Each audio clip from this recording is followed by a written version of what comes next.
We're doing one this tour. We've been raising money for Jail Support LA, specifically because of what's going on with the ICE raids and people being unlawfully detained. So we've been specifically raising money for them for like the majority of this tour. I just got chills. That makes me like so proud of this scene that Thank you're doing you. that. What's going on? This is Tori Kravitz. Welcome back to the She's of the Band podcast here on KNOTFEST. I've got Dani and Keaton from Daisy Grenade. Woo! What's going on, y'all?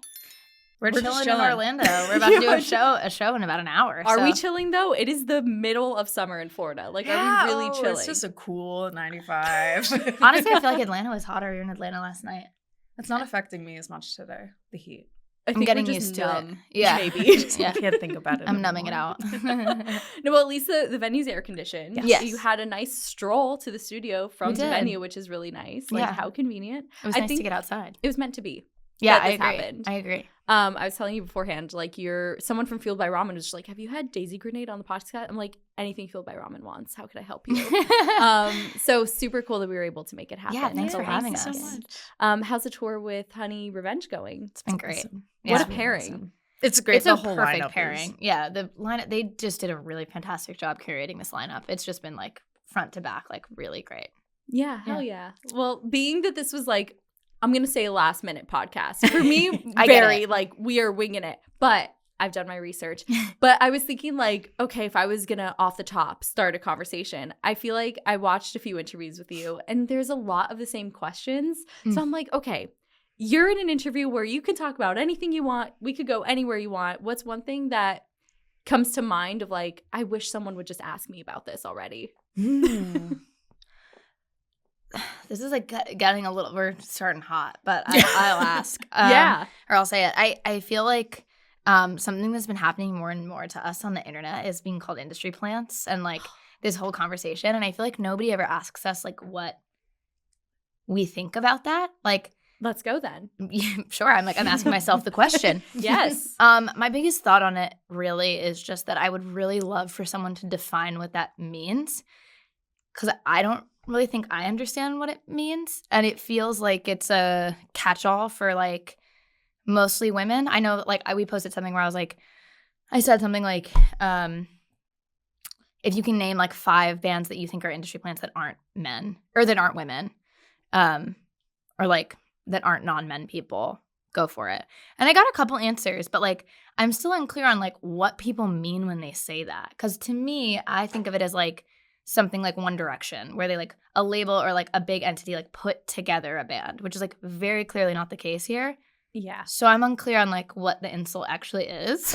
It feels like it has become just like a catch-all. A term that caught traction that feels very easy to throw at people from behind a keyboard. Yes. That doesn't mean anything. I just don't know what it means. I'm like, what are you accusing us of here? I'm confused. I think it's a way of discrediting your success. Like the fact that you're starting to see some success and for whatever reason people want to say, oh, well, they didn't earn it or they didn't do that themselves. Yeah, sure. And also for what? Why is that accusation? Because I'll say, I don't know how far back I could go in the lore of this podcast, but I think industry plant has come up in almost every interview as something where we're like, why are we saying that? It's just, I just don't understand it. You've also toured your asses off. You work your butts off. If you were an industry plant, you wouldn't have had to do that. Right. Exactly. I'm like, we work really hard. So I don't know, like, I mean, like if they planted us, like I'd love to start seeing, the growth. But I think it's also like when you're on like a major label, it's like for us, I don't know, Dani and I both still work day jobs.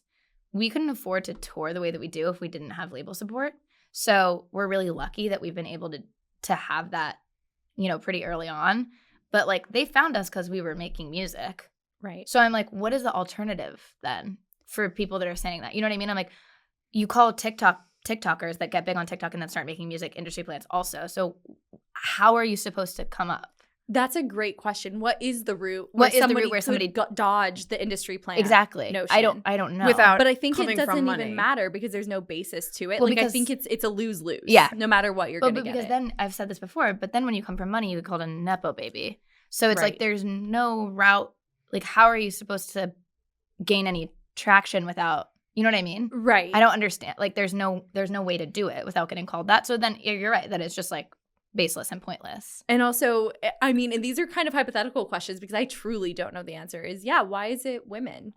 Why is it women? Well, yeah. We love to discredit women in the world. Yeah. We sure do. We love to just find I saw any a lot excuse. of people on that TikTok being like Benson Boone, good, and he was on American Idol, if I'm not mistaken. I don't know about the man. I don't know anything. I haven't about watched American Idol since 2001, so You have? no. Oh, you haven't? I thought you were like. I was like, whoa. No, me Huge neither. fan. Me neither. I Love like. it. I think I stopped with like maybe Carrie Underwood, but I think he was on American Idol. If someone can fact check me on that, but I'm like, love him or hate him, the man's exceptionally talented. Right. So I'm like, you can dislike the music and not call him an industry plant. Like, yeah, he gained some traction. It definitely has major label backing, obviously. Mm-hmm. But like, he's a great singer and he does backflips off the piano. Like, I'm like, if you don't like it, fine. Yeah. But like, trying to discredit it is so odd to me. It's such a weird backhanded way of like, I just don't get it. And it It's so also confusing. begs the question, because someone like that, where, okay, maybe you do come from American Idol. Yeah. Even if you are an industry plant in that regard, if you want to call it that, you still have to have talent. Right. You still have to practice your craft. Right. You still have to be able to do the backflip off of the piano. Exactly. So he still put in work in his own way. Also, he got himself on American Idol. He stood in line and auditioned. He had initiative. Yeah. So I'm like, I just don't. So what it doesn't are we make doing sense. here? I'm like, how do you do it then? What would you prefer? Is I my think it's question people to those who people. wish they were you. I think maybe they just wish they were you, and because they can't do it or don't see a way how, they're just like, well, they just got there. Yeah, I know Yeah. it's sad. That I makes me love to sad. psychoanalyze. I know, Which same. then makes me want to sit down and be like, do you want me to list to you all of the things I've had to do in my 30 years to get to here. this Yeah. point? Right. Because I don't feel like doing that. Well, let's but- talk about that real quick. What do you think is the most challenging thing you've had to do to get where you are now? I mean, I personally we both went to school for theater, but I had been going to school for theater and training to be an actor. Can you tell them what you originally went to school for, though? Oh, I started college as a biochem major. Whoa, you took a turn. And then I changed my parents were like, What you're going to the do theater. hell? They like completely, and I could have done it, whatever. But they were like, you like to sing and dance too much. And then I did like to sing and dance too much. But I spent all that time training for that, and then spent like 5 to 6 years just like living in New York City, auditioning my ass off and being poor, and made the decision to Still poor. still poor. Made the decision. Way to humble her. Check your ass on that. Me too. Put Yeah, her me in too. her place. But I had to make the really difficult decision to change. I was like, this isn't working. I have to now completely like shift my idea of what my career is going to look like and what my goals are going to look like. I remember that being really hard for you. And kind of like start from scratch. Yeah. Where you're like, okay, we're going to do the music thing. It feels like there's a little bit of something, but for the most part, it's like it felt like it had traction. For the most part, it was just fulfilling and exciting for us. And I was like, am I going to drop all this these work. years of training and work that I've put in to do something? And I did. And that was really hard and it was really scary. And it is working out, which is awesome. Yeah. Honestly, a testament to following your gut, though, isn't it? Yeah. And, It was- being able to change course. It was a similar feeling I had to when I dropped the biochem major and was like, I'm going to do theater. Oh, I was like, this is scary, but gotta do there's it. something there. Yeah. Yeah, I had a slightly similar experience. I've just been doing theater my whole life. Like I did my first professional show I grew up in Seattle and then I moved to New York when I was like 8. And then I did a Broadway show by the time I was 12. And then I kind of just like kept working and working. And then I went to college and I sort of had this idea about myself when I got out of college that I was just going to like walk into another Broadway show because I was like, 22 and like feeling myself. And I was just like, I'm good. I got this. I've been doing this forever. Why wouldn't I? That like aggressively did not happen. aggressively. Yeah, it really didn't. And I didn't work like basically at all. I did like one play after college. And that was, I think, the first time that I really kind of had a reality check of like, okay, like this isn't working for me. Like, and that was always my fear growing up too as a kid where I was like, oh, I'm good when I'm 12. Like, am I still going to be good when I'm 22? Or is it just like, was I good because I was a kid? And not to like discredit myself, but I wasn't fitting into these boxes that I was trying to fit myself into. Like it just wasn't right for the first time in my life. So I had like a different experience than Dan because I think I was a little bit more ready to be done, to be honest. And Dani's career was really kind of, if she would have, I think, stayed doing it, would have really shot. And mine wasn't. So I kind of had my moment, and I think she was probably about to, not to make you feel worse about it, but Okay, I'm going to go back. yeah, no, of course. I'll spin back. But I think it was similar, but I think a little bit different, where I was kind of at my point where I was like, I'm out, I'm done, I don't want to do this anymore. It doesn't feel good, I'm not having fun. Let's pivot. And I think that was obvious. That was difficult for me, and oftentimes it's still difficult. But yeah, I mean, theater's always going to be there. Is the thing. Like, it's not going anywhere. And so this was an opportunity I think we had to jump on when it happened. You know what I mean? So, Totally. But it was hard. That was a hard thing. Yeah. I mean, I am such a supporter of like if something feels like there's that much resistance, like it's probably not meant for you. It's not working. If it ain't working. Yeah. That was so much of what was happening when I was like presented with the two things. I was like, I've been like struggling. And like I had wins and I had like successes here and there with acting, but I was like, this is so hard. Like this feels just like relentlessly difficult. And then we started singing together and writing music together and playing shows in the city. And the opportunities were just like boom, boom, boom. And I was boom, like, boom. Oh, what's meant for you will make itself like that. And I was like, who am I to fight this? Like, so it made it a little bit easier. It's easier to do it together too. I think if we were alone, it would have been really, really hard. Like, I wouldn't want to do this. No, I don't think so either. Yeah, you guys seem like such a dream team. It's so wonderful to see the support you have for each other. That was so funny the way you both just. It was perfect. But no, it takes so much courage, and I've had similar moments like that through my career that have led me here. Where if I didn't do the pivot, I wouldn't be here right now. Yeah. Even if it's scary, and even if it doesn't make sense in the moment, or like things are a little messy and maybe not as linear as you think. Yeah, you kind of get where you're supposed to go eventually. Absolutely, totally. Yeah. And we were talking a little bit too. I mean, we were mentioning Cassidy Pope before this. We were just geeking about Hey Monday and Cassidy. And I love seeing what you're doing right now because it is so like innovative and new and fresh. But also there is such like a nod to like the 2010s pop punk, pop rock that I loved so much when I was young. So I'd love to talk a little bit about like, and even you're on tour with Honey Revenge right now, who are also in that same lane. Yeah. Different, same but different, different flavors. Totally. So I want to talk a little more about your influences from that era, but also what you think this current generation of the pop rock scene is bringing that's new and like representative of the time. Yeah. Such an interesting question. I mean, something I'll start with that. The latter half of your question is something that we talk about a lot and that we're noticing is like there is so much support in the community now, especially for women or non-men fronted bands that perhaps I wasn't in the scene in 2010, but I can see from afar just like there maybe wasn't as much of that, like lifting all of us up and bringing us all up together and making sure that everyone is being seen and being heard and being represented. And there's just a lot more like where there's enough room for everybody here. So let's all help each other out that we feel right now that we find it very important to highlight and to do with our work every day. Yeah. I think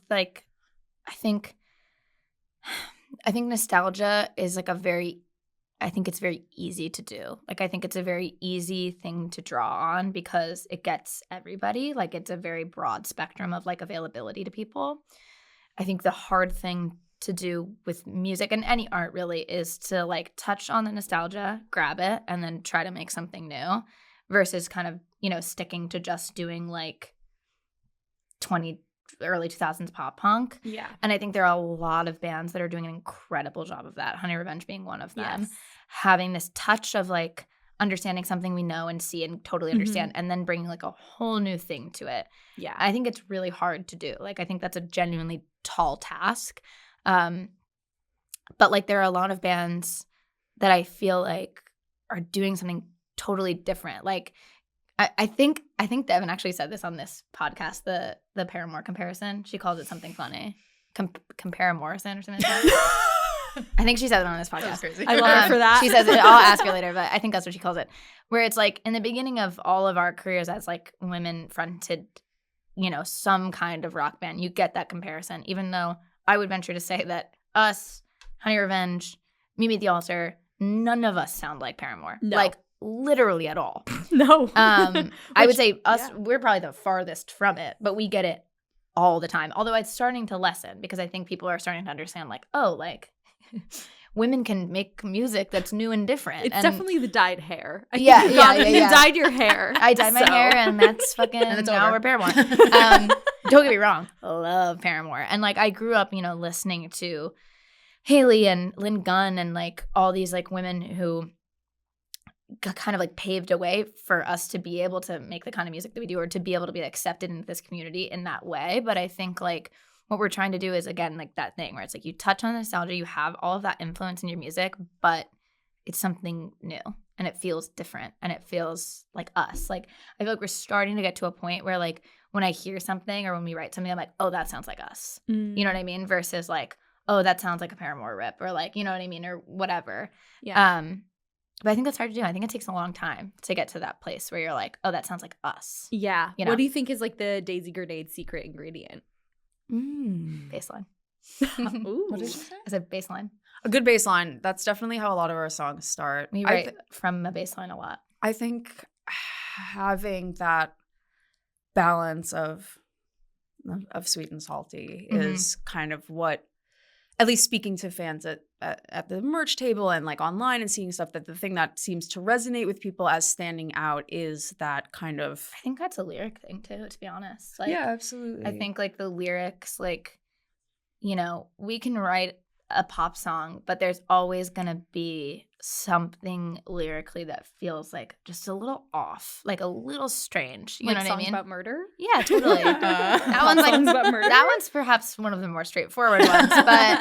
But you know, there's always like, I just feel like there's always like something like, I feel like now we can kind of understand like what we need out of something. You know what I mean? It's like, oh, this needs a little more salt, or like this needs a little more. You know what I mean? Yeah. Yeah. It's in the name. Yeah. Daisy Grenade. Yeah. You literally took the Were words you out gonna of my say mouth. it? That's in the name. What? Well, so that was actually a big question I have, because I feel like that's just an overall theme, the juxtaposition of like pop and heavy, between Daisy and Grenade, between sweet and salty, however you want to put it. That is like a huge part of your identity. Yeah. And I think there's really something to be said, this being sort of like a femme-focused podcast, that's such a part of like non-male identity, is like we have that in us. I think a lot of women do. Yeah. So how do you think maybe your identity as musicians and your brand is helping your listeners sort of uncover parts of themselves, or get to know themselves better, or tap into that?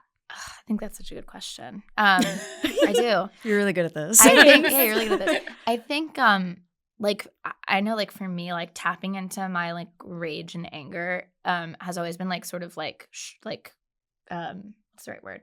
Like, it's always been, like, kind of a no-no. Like, because it's, like, unattractive or, like, inappropriate for, like, a feminine person to kind of, like, express that kind of feeling. And I shut it down in myself for, like, a very, very long time, like, just feeling like it wasn't appropriate, even though I, like, was inching towards, like, just, like, being able to express that feeling either with, like, the way that I look or the way that I talk or, like, whatever. And being able to write this music and, like, be that way on stage is, like, so freeing. And I think the juxtaposition is nice because it's like, yeah, we can, like, people say this to us all the time. They're like, oh, we didn't know you when you walked out on stage. We were like, what the hell is this band? And then you started singing. We were like, oh, we get it. And I'm like, yeah, like, we can wear, like, frilly little dresses and go out there and scream. Yeah. And, like, that's okay. Like, it's totally fine. And it's good even. Yes. And so it's like, whenever someone says that to me, I'm like, oh, I hope that, like, you find that as well. And, like, it goes for the opposite as well. Like, you don't have to look a certain way to like this music or to be in this scene or whatever. You can look however you want, and you can dress however you want and feel however you want, and still, like, be able to tap into some of these things. And it can be so freeing and so healing. So Yeah. Yeah. I love that you mentioned too that you don't have to look or be a certain way to be in the scene. Because I know when I was really young, I was like, oh, I didn't feel like I need to dye my hair red, or maybe do I need a piercing? Like, what do I need to be credible to be here? Totally. Yeah. And that was something, I feel like that's just transcendent, like, no matter what age or what time we're in, people want to feel like they fit in. And I think so women it's an important message. I think specifically women in this scene feel like they have to be a certain way to be accepted because it is so male heavy. So it's like, those a lot of the time, and I think that's changing. But, like, I think, you know, they're looking to the men who sort of run this scene to be accepted by them, and we're kind of like, fuck them. Sorry, I don't know if I can swear. Yeah, but. you can. And also, we'll build our own little club. Yeah. We have our own. Yeah, we have our own. We don't need you to tell us that we belong here. We know that we do.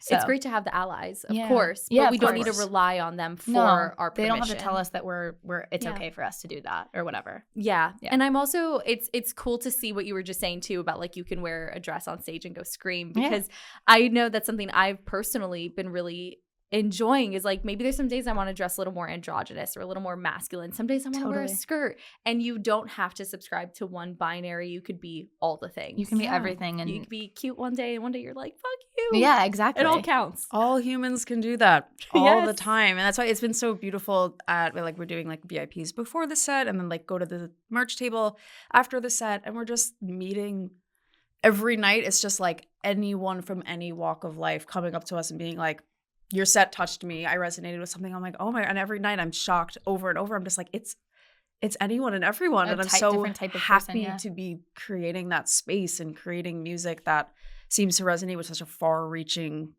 group. Because we want anyone who wants to be on board to be on board. I remember I was like starting to feel kind of weird sometimes about like wearing certain things on stage, like looking like really feminine. Like I sometimes would feel like a little bit uncomfortable. And then I saw Poppy do what's the song she does with Noctilus?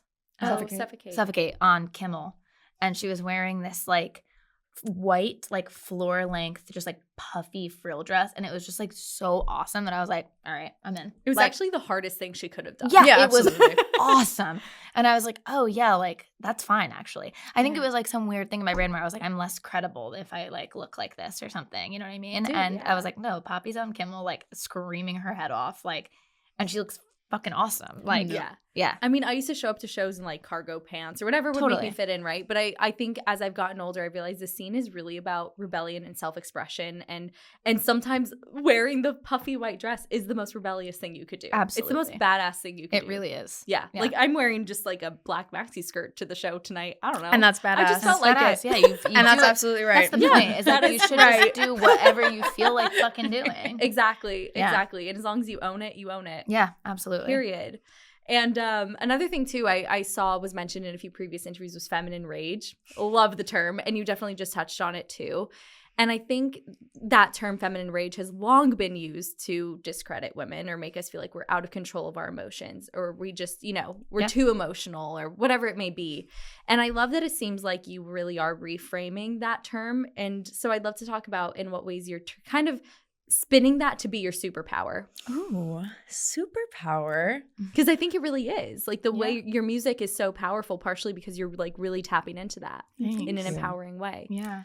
I mean, for me personally, since we've started, it's been on a very personal and specific level, it's been very good for me to express those feelings because like you were just kind of saying, I kind of just never ever, I'm a very emotional person and I'm very sensitive, but I never really tapped into any kind of anger or rage or allowed myself to feel those things, but had many instances in my life where I should have allowed those feelings to kind of happen and I just didn't because of societal pressures or whatever self-imposed restrictions I had. But we started writing this music and started, performing it mostly is where it started to be like, oh, I can scream on stage. I can jump up and down. I can like let this out and I can do it with this crowd of people who's also giving it back. And it became such a therapeutic thing for me and such an amazing way to process my own emotions and my own trouble. And I talk about this all the time with the band. It's just like no matter what's happening before the show, no matter what's happening in my personal life, I get to go on stage every day and like have these 45 minutes of just, it's always going to be fun and it's always going to be a time for me to express myself and work through something. And I think to maybe kind of answer your question is providing a safe space for people to do that is really important, especially in today's day and age. There is a lot of emotion. There's a lot of rage. A lot of rage. And it's really important. They're not bad. There's no bad emotions, but they have to be put somewhere and processed somehow and in the best way is in a healthy and safe environment. And I hope that our shows are able to provide that because they're providing it for me. So I hope they're able to provide it for other folks as well. Yeah, I've always kind of considered myself like a relatively rageful, angry person. Cute. It's true. My mother would agree. But I'm actually kind of finding out that I actually don't think I'm naturally like that. I think that because I was doing my best, not well, to suppress that for so long, that I wasn't able to like feel it and put it out in a healthy way. So putting it on paper and a song and being able to play it like leaves it there, And I'm like, I like I said, I've found recently that I actually don't think I'm naturally like that. I think I've been forced to sort of any sort of like blow up or like, you know, any kind of like rage that I feel has been put on me in a way that's like, oh, you're such an angry person. Like, you're so aggressive or you're so this. And I'm like, no, I'm actually not. Like, I have like normal human emotions that like maybe coming from me are like uncomfortable for you.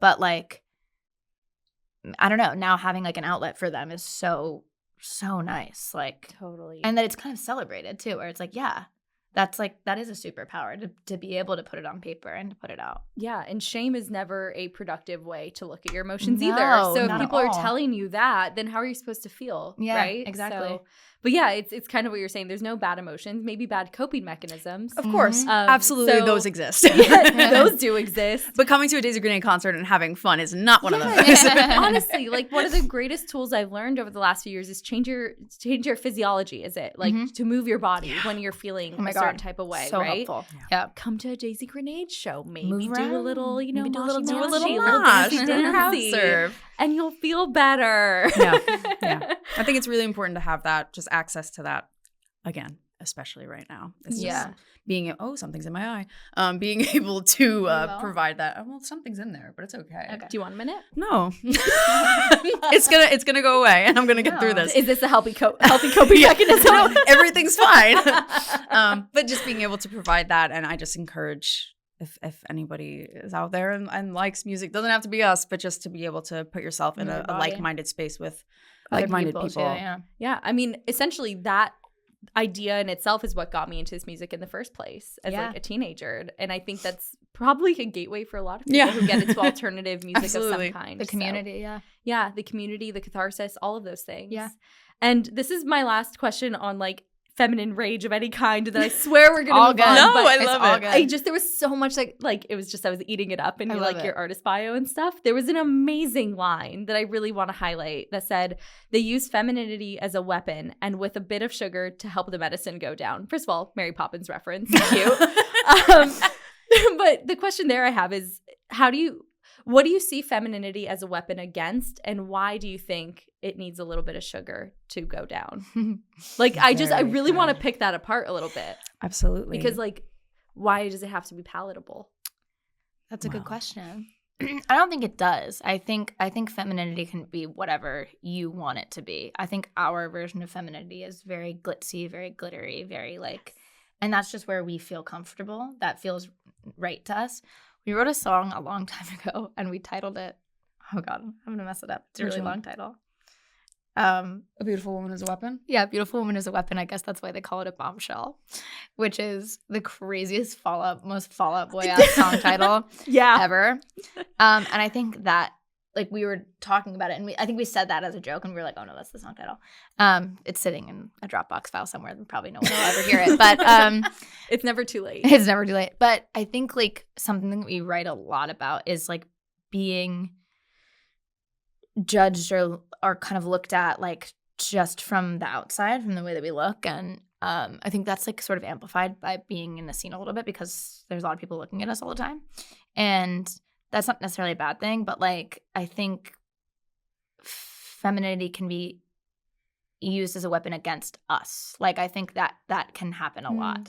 Where it's like because you're this, because you're, you know, whatever, like I don't know. I'm like trying to think of examples that are also like personal, but it's like just like I don't know. You know how like sometimes a man will be like, she was flirting with me. It's like, no, I was just being a nice person. Totally. That kind Or of like, thing, oh, like- she asked for something, she's needy. Yeah, Stuff exactly. like that. Exactly. Yeah. So I think like our version of that is just like flipping it on its head a little bit, where Cute. it's like, you know what I mean? Where it's like, no, we are all these things. We are like beautiful and hot, and we like our bodies, and we're gonna show them off and all of these things. But like that doesn't mean that you get to touch me at a meet and greet, or like that doesn't mean that you get to like make some assumption about me and post it on the internet, or like whatever. Mhm. Like that's still not okay.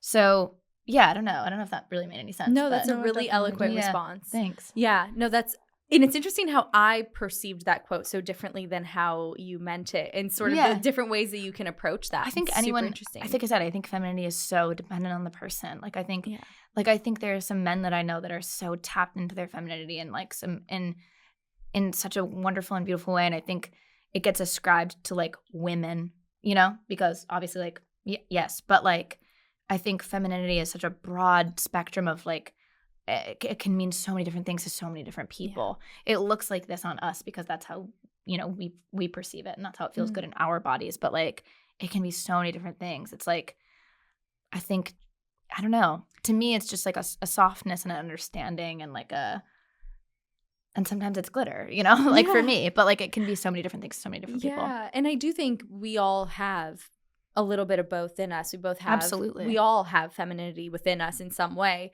And there is like such a power, maybe you call it a weapon, when you're able to own it and kind of use that and understand it. When 100%. You understand it, it's game over. It is game over. 100%. And no, so let's talk about the fact that you had a song that was basically a Fall Out Boy reference, because that comes full circle real nicely. Let's get into some fun stuff, because you are like really in with Pete Wentz. Like, he's helping you out. He's a mentor. You're signed to his label. Yes. I happen to think that's the coolest thing ever. I also happen to think that. Yeah, we both think that. As somebody who grew up seeing Pete Wentz in the tabloids, who loved Fall Out Boy, like, what a celebrity and perfect person to have on your side. Yeah.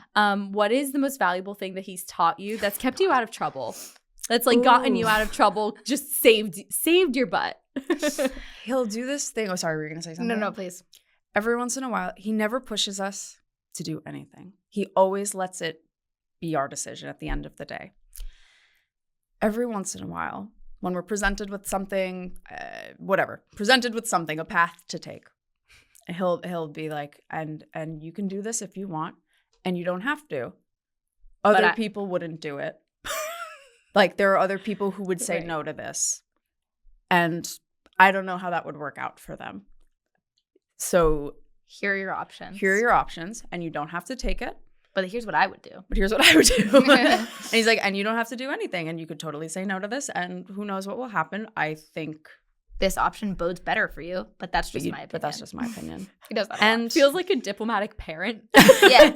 But it's awesome because I know that even if we usually, you know, listen to the man because he knows what he's talking about. Right. But it never feels like pressure. The way I described that made it sound like pressure. He never puts the pressure on. Really I'm like, of course I'm going to listen to you. You've been doing this forever and you are so successful and you are so smart and like so knowledgeable in this field. Why would I not, you know, take your advice or your opinion? But it's never, he'll just always be like, here are the two paths. Here's what might happen, what might not happen. But it's up to you at the end of the day. What a great thing, though, when autonomy is sometimes hard to come by in this industry. Yeah. Oh, to totally. Fully be able to make your own decisions. Yeah. You have truly a mentor, not a boss. Yeah. Totally. That's interesting. He's not like in charge of it, but he's got a firm hand on it sometimes where it's like, you know, and we're so new to this. Like, we say this all the time. It's like, you know, we know what we know, but we really don't know what we don't know. And so it's like, having someone who has been through all of it kind of being like, well, if you want my advice, here's what I would do, you know? Yeah. I was thinking of specifically one time, I wish I could find the text messages from so long ago. I sent him something like some video or something where someone's like shitting on us. And I was like, I want to say blah, blah, blah, blah, blah, blah, blah, blah. I like typed out what I would say. And he was like, in his diplomatic way, he was like, totally get it. Totally would have said that when I was your age. 100%. I wouldn't say that now. And I was like, yeah. And he was like, but if you want to go off, go off. I'm not going to be mad. And I was like, okay. And I was like, okay, I'm just not going to say it. So it's like, I feel like he, like I said, like he's like, I get it. I get why you would want to go off on this person. And I probably would have when I was your age. I'm just going to let you know I've learned, and I probably wouldn't do that now. I'm like, all right. I will take that into account. It's smart, though, because I feel like, I don't know, sometimes when someone tells you to do something, especially if you're in a bit of a moment, you have the inclination to do the opposite. Totally. So it's actually like, he's very smart. Yeah. He's very smart. Yeah, he's super smart. He's also got children. So he's like, of course. This tracks. Yeah. He's like, I know how this is going to go. Yeah, he's like, I know this is going to come out. You're like the other children, kind of. No, that's awesome, though. And really cool that you have somebody like him on your side who knows the ropes. It's the coolest thing in the world. Yes. And I also want to talk about something really cool you're doing. Maybe you're still doing this at your shows? Shouting out mutual aid funds in the area. Is that something you're still really big on? We're doing this tour. We've been raising money for Jail Support LA, specifically because of what's going on with the ICE raids and people being unlawfully detained. So we've been specifically raising money for them for like the majority of this tour. I just got chills. That makes me like so proud of this scene that Thank you're doing you. that. It's been awesome. I've seen we have it just kind of like on the merch table, the QR code for people to scan, but the few times we've been up there while people are coming up and scanning it and like people are donating, I'm like, this rocks. It's really cool. We also have a QR code. We recently lost a couple friends and colleagues of ours in a plane crash like about a month ago, and her name is Kendall Fortner, who was one of our agents, and they just started a Young Women in Music Fund to support like other young women trying to make it in the music industry. So we have a QR code for that as well. So people have been donating to that as well, which is very, very cool. And I suppose it's like in honor of Kendall as well. It is in honor of Kendall, yeah. Oh my gosh. I will be donating to that. That's please. really Thank amazing. you. Thank you. I actually didn't know about it. So thank you for shouting it out. Kendall was a fucking badass. Yeah. So She's I'm like, really awesome. Yeah. So whatever we can do to keep the legacy going. 100%. And I'm glad we're mentioning her too, because of course Dave Shapiro was in that crash as well, and we all support and admire what he brought to this scene. But it's not lost on us that there were other very important people there too. Yeah. So Dave was such a big, huge person in the scene that there are so many articles, which is amazing because he was all of the things that people say that he was. He deserves the praise. Yeah, but Kendall and Emma as well, who we also worked with. So Yeah. Well, I do want to talk too about how you're deciding the mutual aid funds for other shows too. And also, have you seen the tangible results of the donations that have come in from the shows? Like, what has it been like to see not just the fact that there are donations coming in, but the fruits of the labor from those efforts? Last year when we were doing, because this one we've kind of just stuck with Jail Support LA just because it's harder to do kind of on the road. But last year when we were doing the site-specific ones kind of, we had an organization in Austin that was like a trans youth organization that helped people change the gender and names on their passports and their like legal documents. And we got to meet them. They came out to the show and they needed like a certain amount of money, I think, to for like that weekend. To fund they were doing like a passport event basically.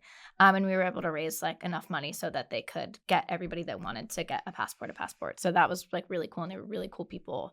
And it was really nice. And it was in Texas. In Austin, obviously, it's very blue island in Texas, but Texas in general is a little bit difficult. So it was really cool to see that. We were able to raise over $6,000 on the Champs Tour just for various mutual aids across the country. This one, where the donations are going straight to Jail Support, and so we're not straight seeing how to much Kendall. we're making, but just because we want it to be a little more direct. So we can't see the total, but like every once in a while I'll catch someone Venmoing. I'm like, wow, nice. Yeah. We got the support. And I do want to shout out, it's been amazing what you've done for trans rights and reproductive rights. Thank you.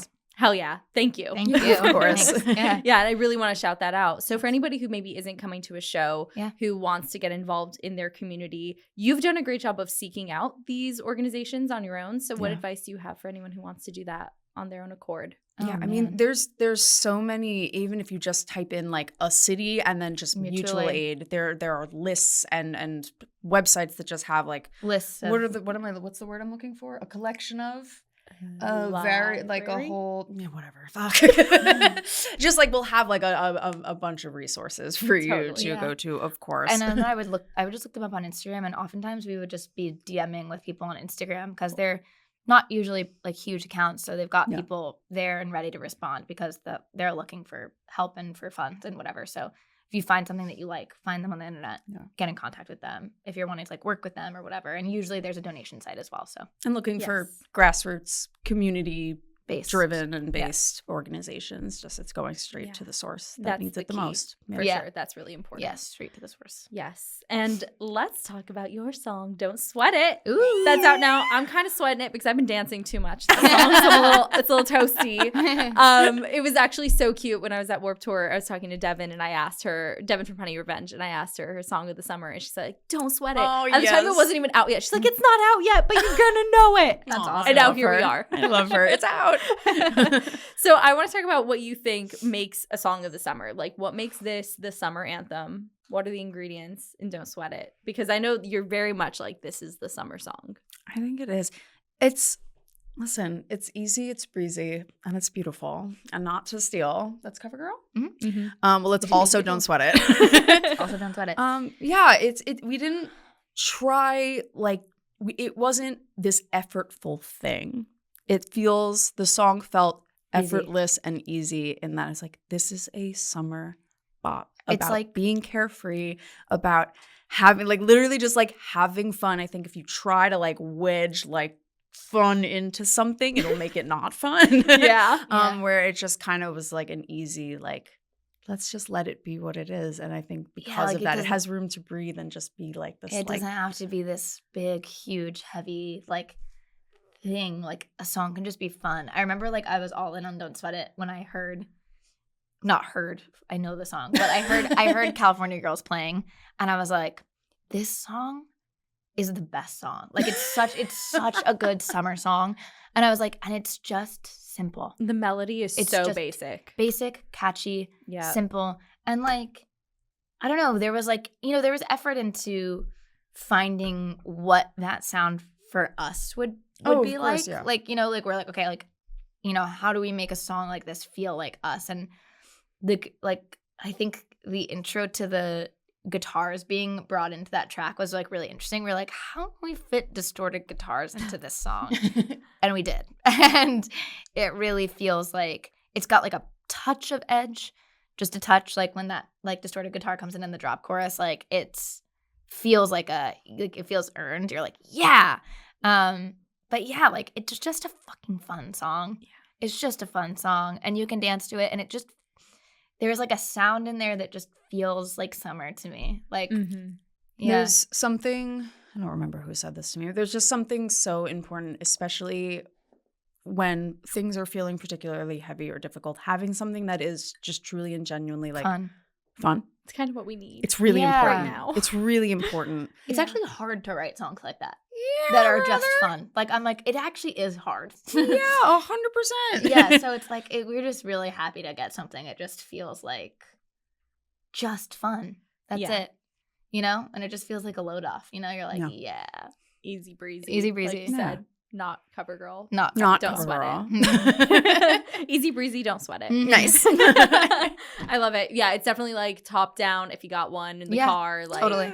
Just enjoy it. And definitely needed for the time as well. So thank you for giving us a little bop. Yeah, you're happy to. Happy to have it. Yes, and we were talking quite a lot about fashion before this podcast started. We were getting into like Depop and talking about your stage outfits. And me and my black tank top. Fashion. Well, I was relieved because you two are like the ultimate fashionistas. I swear to you, the first time I found you, I was doom scrolling your feed forever, just looking at your outfits. Like, yeah, I got to the music, which was also amazing. But first, I was just like, oh my God, they look so good. Who are they? Thank you. So you definitely caught me right away with that. So what goes into building your stage outfits, curating the wardrobe? Like, you two really, you're cohesive, but also very much your own, which is fun. That's very kind. Yeah. We work very closely with our creative director, Hannah Klein, who from the very beginning was helping us kind of curate what our looks would be. And then, of course, we've injected our own personalities into them and have kind of taken that and ran with it.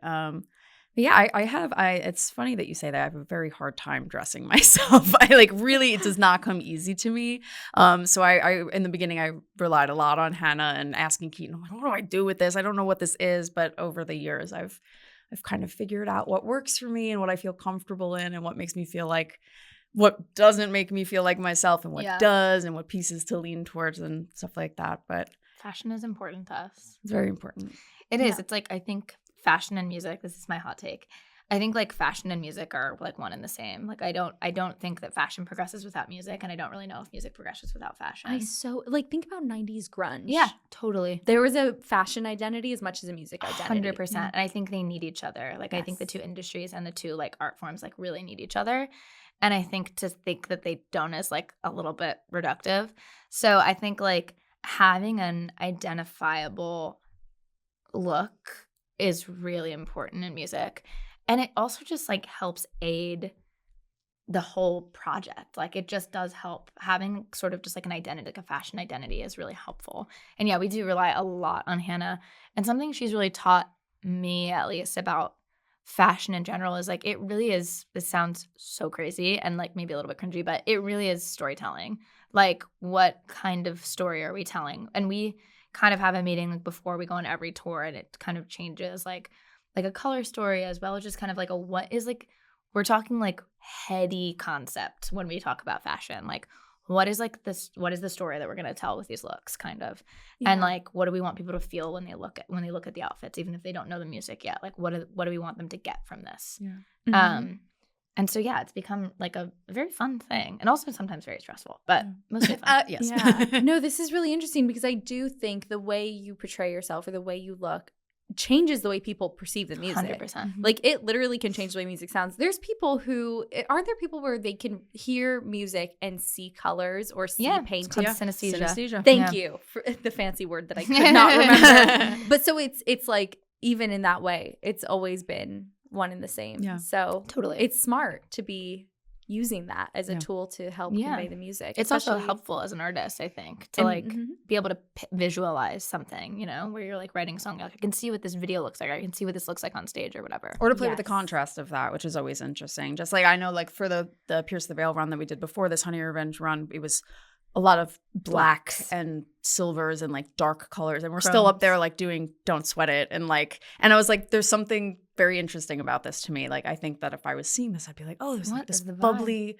this song is so like bright and bubbly and glittery, and like we're wearing black on stage, and that's okay, and it works still, and stuff like that. So we like to play with the once again the daisy and the grenade. Yes. No, it's awesome. And too, when you come on stage, they see you before they hear you. Totally. Or like me, they doom scroll the Instagram before they turn the volume up.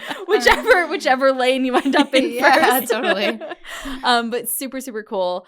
What are the upcoming plans for 2025? What else is coming our way? This is in 2025, but we're doing the Emo's Not Dead cruise in 2020 in at the January top of 2026. Yeah. Which we're very excited about. Yeah, we just met some of the people that run it last night, and they were telling us all about it. We're very excited. There may be a belly flop competition judged by us. Whoa. Maybe. We've got at the very least one other thing up our sleeve for 2025, of which I cannot give you any details. We cannot yet share, but I'm gonna ask again off camera. That's fine. I'll tell you that on camera. All right, gang, I got the scoop. Yeah, but there's more new Daisy Grenade coming for sure. That's what I can tell you. Well, you know what? I was joking. I think it was Stand Atlantic was here, and we were like, oh, so what's coming? New album? She's like, look, we're not breaking up, so there's only one other option. Yeah, no, literally. So I mean, it's that's kind of like, it's like, well, we're not breaking up, so what's the other option? There's going to be Yeah. more on the way, and I love to hear it. Love to see it. And good luck with your belly flop competition judgment. Thank you so much. What are the criteria? Oh, well, I haven't gotten that far. I haven't gotten that far. I will What say would that you say? I do think that it will be a dual judge situation with a band called Knuckle Puck. Yes. We're gonna come you mean together. Kanuklapook? Yes, we're gonna come together with. That was a niche joke. If you were around in 2015, you know. Yeah, they are. Yeah. They're not announced yet, so they're not. I don't know when when they're out in August. Yeah. Oh, I'm they'll sure be it'll announced. That's probably fine. That's Jamie, our photographer, and also who keeps me in line. She kept you in line. I think criteria, like splash zone, splash, like how far reaching the splash is. Definitely like the loud, the volume of the crash of the volume water. of the crash. Honestly, that just made my stomach turn a little. Yeah, just like how loud like it volume is. Of the crash. I think like how much the person is in pain after, like how bad it hurt. Maybe like we have to see afterwards, sort of like how red it is. Yeah. And also if they do like a cool move into the belly flop, I think you'd get extra points. Yeah. This is good because for anyone listening who's wanting to participate, if you're coming on the cruise, preparing now. I also don't know if this is like they were like, okay, that's a good idea. We could be like, they could be like, we're not doing that. But like to me, we're doing that. I definitely had a friend who judged the last belly flop competition on the cruise, so it is a thing. Yes, I saw it for myself. Well, not with my own eyes, but I'm so excited for that. I really am. I'm more excited for that than the sets. Well, clearly you're credible in the topic. Thank you. So we're off to a great start. But thank you so much for making some time for me today before your show tonight. Thank you for having us. Honestly, such a joy. This has been a long time coming, I feel like. So yeah, I'm we're glad so we happy connected. to be here. Thank you for having us. Yeah, thank you for your thoughtful questions. It really was for real. wonderful. Well, thank you for your thoughtful answers. This is a two-way street. Couldn't have done it without you. And everybody who's watching, thank you for being here too. KNOTFEST.com is the place to be. Every other week, we got episodes. Daisy Grenade, don't sleep on them. And we'll catch you later. Bye. Y'all.